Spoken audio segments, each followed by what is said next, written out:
পরিচয় করে তুলেছো, এটার জন্য আমাদের তোমাদেরকে ফেরত দেওয়া ছাড়া আর কোনো ভাষা নেই।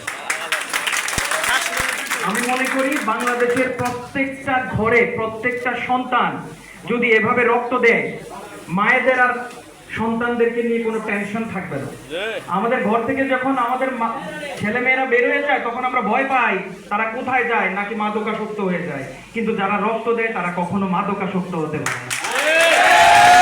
যারা রক্ত দেয় তারা কখনো সমাজের উচ্ছৃঙ্খল মানুষ হতে পারে না। আমি প্রায় বলি যে আমরা এই পানি কিনা খাই 10-15 টাকা দিয়ে, কিন্তু বাংলাদেশের রক্ত বিক্রি হয় কত টাকায় বিক্রি করে শরীরের রক্ত? কত টাকা? রাত বাজে 2টা, কত এক সপ্তাহ আগে রাত বাজে কয়টা? 2টা। আমার দাদুর রক্তের প্রয়োজন, আমি ঘুমাই, ফোন দিতেই আছে, হঠাৎ করে দেখছি কেন জানি ফোনটা নিলাম, সাইলেন্ট করা ফোন, রক্তের প্রয়োজন। সাথে সাথে কুমিল্লা ব্লাড ডোনেট সোসাইটি সবার সাথে একটা গ্রুপে মেসেজ দিলেই তো হয়, সবাই পেয়ে যাবে। আমি ঘুমে রক্ত দিয়ে কাজটা শেষ করে ওরা বাসায়, আমি তখনও ঘুমাই। তাহলে চিন্তা করে একটা স্বেচ্ছাসেবীর কতটুকু পাওয়ার, মনোবল।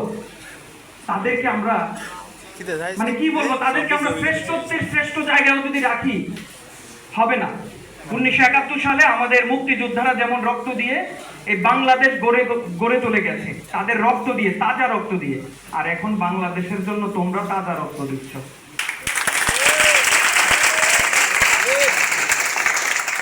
বড় বড় মিছিল মিটিং এ দেখবা 200, 300, 500 টাকা দিয়ে সবাই যায়, হ্যাঁ, তখন হয়ে যায়। কিন্তু তোমাদেরকে দিতে পারবে এক ব্যাগ দিবা রক্ত? তারা রক্ত খায়, তারা রক্ত চোষা।